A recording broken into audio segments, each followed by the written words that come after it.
저는 이준석 후보식으로 모든 것을 비관적으로 보고 지금 ESS 시스템 배터리에 문제가 있으니까 앞으로 대책이 없다 이렇게 얘기하는데 기술 발전의 속도는 정말로 엄청나게 빠르다 이 말씀을 먼저 하나 드립니다. 그리고 우리가 언젠가는 재생에너지 사회로 전환해야 돼요. 그걸 어떻게 자꾸 부정을 하고 이상한 소리를 하십니까? 그 황모 씨인지는 뭐 제가 알지도 잘 모르겠는데 뭘 하는 사람인지 잘 모르겠어요. 자, 제가 김문수 후보님 한번 여쭤볼게요. 원전 비중을 60%로 하겠다고 하신 것 같아요. 네. 그런데 원전 하나 짓는데 보통 10년에서 15년 정도 걸립니다. 네. 그럼 앞으로 10년, 15년 후에 이제 원전 비중을 올리겠다 그 말씀 같아요. 지금 있는 거는 어차피 있는 거잖아요. 아리백이 뭔지도 아실 거예요. 네. 그런데 아리백의 전원, 그러니까 에너지원 중에 원전은 포함 안 되는 거 아시죠? 네. 그러면 원전을 60%씩이나 하면 앞으로 아리백, 그러니까 재생에너지로 생산된 제품만 사겠다는 이런 글로벌 기업들의 수요에 맞춰서 우리 기업들이 거기다가 맞춰서 재생에너지로 생산해야 되는데 그거 어떻게 감당하실 생각이세요?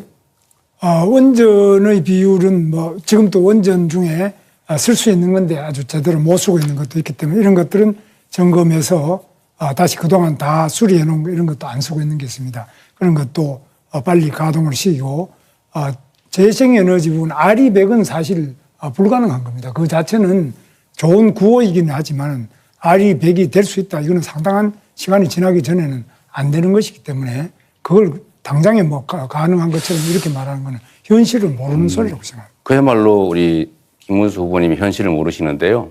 그건 우리가 감당할 수 있느냐 없느냐와 아무 관련이 없어요. 네. 이미 글로벌 기업들이 그렇게 정했어요.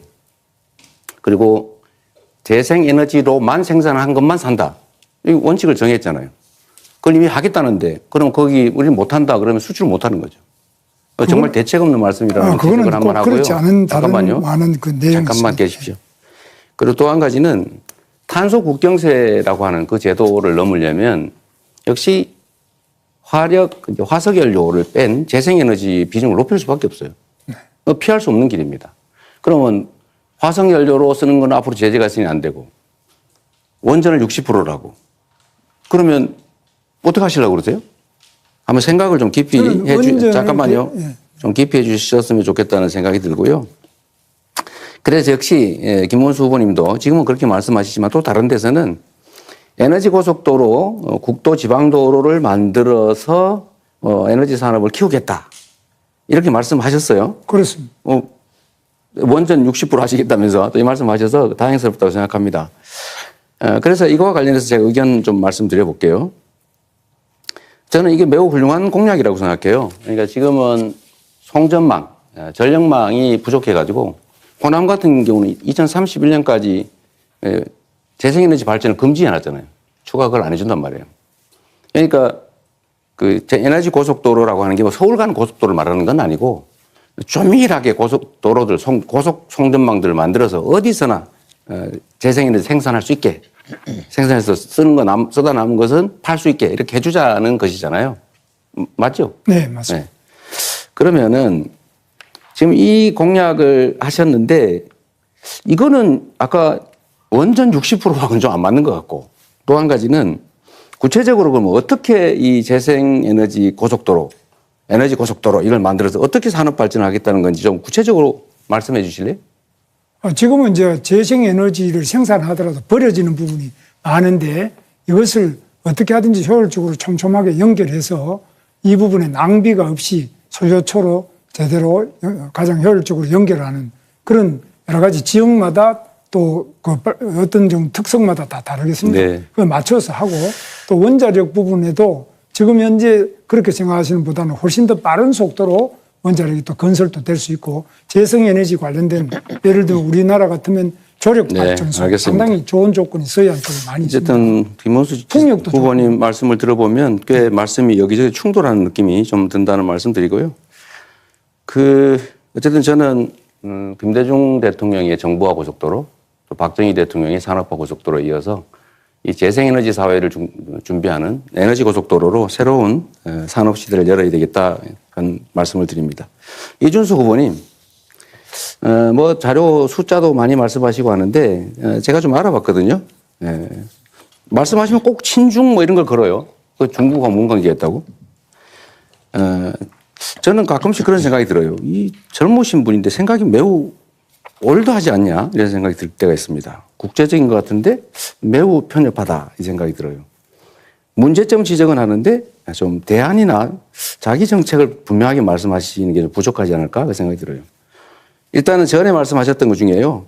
풍력 산업이 중국을 위한 거다. 풍력 산업은 이렇게 말씀하셨잖아요. 그런데 제가 알아보니까 지금 운영 중인 국내 풍력 업체가 5개인데 지난 3년간의 정부 입찰에서 선정한 10개가 있어서 15개가 있어요.